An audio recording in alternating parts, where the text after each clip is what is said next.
বাংলাদেশের উত্তর পশ্চিমাঞ্চলের সীমান্ত জেলা ঠাকুরগাঁও প্রকৃতির সৌন্দর্য ও ঐতিহ্যের এক অপার সম্ভার। এই জেলার বালিয়াডাঙ্গি উপজেলার হরিণমারি সীমান্তের মন্ডুমালা গ্রামে অবস্থিত একটি শতবর্ষী আম গাছ, যা সূর্যপুরী আম গাছ নামে পরিচিত, আজ সারা দেশের মানুষের বিস্ময় আর কৌতূহলের কেন্দ্রবিন্দু হয়ে উঠেছে। প্রকৃতি ও ইতিহাসের এক অপূর্ব মিশ্রণ এই গাছটি, যা শুধু একটি ফলদ বৃক্ষই নয়, বরং এক জীবন্ত ঐতিহ্য।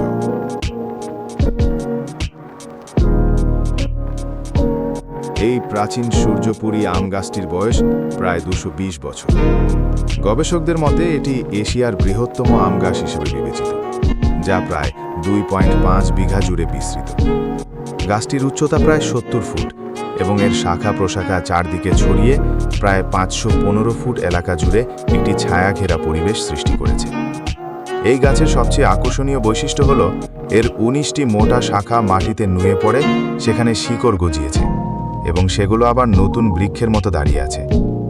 এই অদ্ভুত ও বিরল প্রক্রিয়া গাছটিকে যেন একটি জীবন্ত বনানীতে পরিণত করেছে। এই গাছের উৎপন্ন সূর্যপুরী আম বিশেষভাবে সুস্বাদু, রসালো, সুগন্ধিযুক্ত এবং পাতলা খোসা বিশিষ্ট।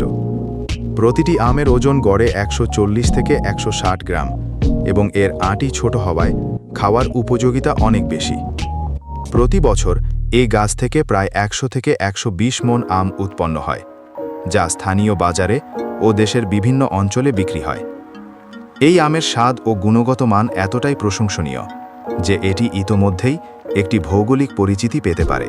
এই গাছটি শুধু একটি ফলদ বৃক্ষ নয়, এটি এক সামাজিক, সাংস্কৃতিক ও প্রাকৃতিক ঐতিহ্যের প্রতীক।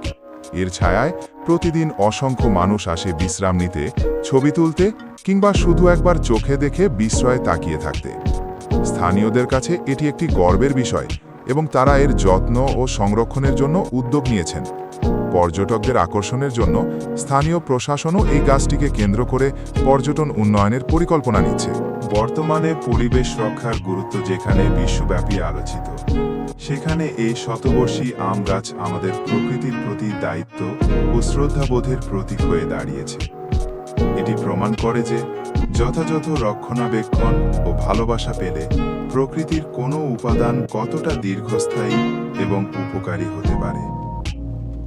পরিশেষে ঠাকুরগাঁওয়ের এই সূর্যপুরী আম গাছ শুধু একটি গাছ নয়, এটি ইতিহাস, ঐতিহ্য, প্রাকৃতিক বিস্ময় এবং ভবিষ্যৎ প্রজন্মের জন্য এক অমূল্য সম্পদ। এর সংরক্ষণে সরকার ও সাধারণ মানুষের সম্মিলিত প্রচেষ্টা আমাদের পরিবেশ সচেতনতার এক অনন্য দৃষ্টান্ত স্থাপন করতে পারে।